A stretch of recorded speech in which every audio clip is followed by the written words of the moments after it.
Good morning, my friends. This is Don Pierson and Don Counts, and this is Saturday's devotion. We're in James chapter 4, verse 13 through 16. Now, James is going to introduce a new phrase in this verse, in these verses, and he's going to do it again later, a new phrase, and that new phrase is come now. In other words, like, I really want you to get close. I want you to come right here. I want you to pay attention, but he's going to single out now where he's been talking to the whole. He's going to single out some among them again, but use it a different way. Verse 13, come now, you who say, today or tomorrow we will go to such and such a city, spend a year there, buy and sell, and make a profit. Whereas you do not know what will happen tomorrow, for what is your life? It is even a vapor that appears for a little time and then vanishes away.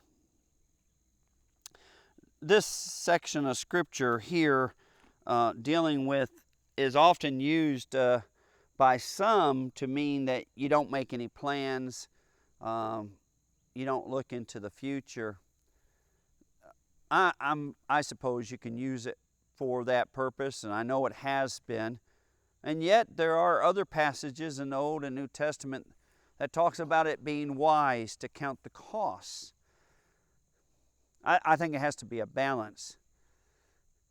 I don't think that's what he is the primary focus of the bottom line here. I think the bottom line is, don't think that you're God over your life. Remember that your life can vanish at any moment. Things change. You are not in control. You see, the phrase that he uses comes from someone who thinks that they're in control of their future, of their life, of everything. But it's the latter part where he makes it clear that you're not in control. Your life is very, very short in the grand picture of God and the idea of eternity. My lifetime, especially what I'm going to do tomorrow, is just a mere dot in all of that. We're at my farm. I love this place.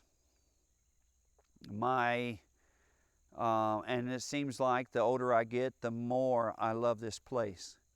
It's a place of refuge for me. It is a place of planning, of dreams, of rest. It is a hiding place for me. It's all of those things. But I'm also very, very much aware that this place can also be my worst enemy. This place can also be, if I'm not careful, a place where my roots are too deep, where I forget that this too will pass, this too will fade, this too will no longer be. This is just a piece of property, but the truth is, we have a tendency to forget how frail we are. We have a tendency to forget, especially in our younger years.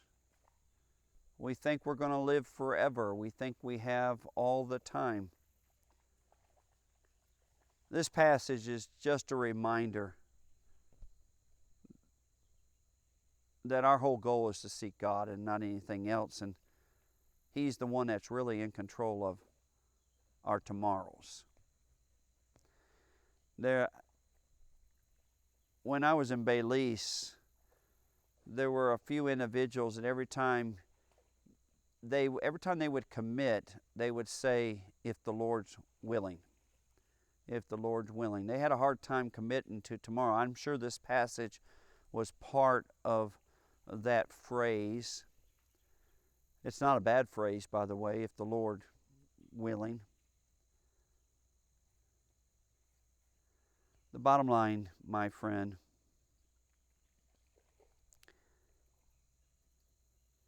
if you'll do what he said earlier, submit to God, draw near to him, he'll draw near to you, then he'll plan your tomorrows. And you'll let him instead of you doing so. Love you, Stewart's Chapel.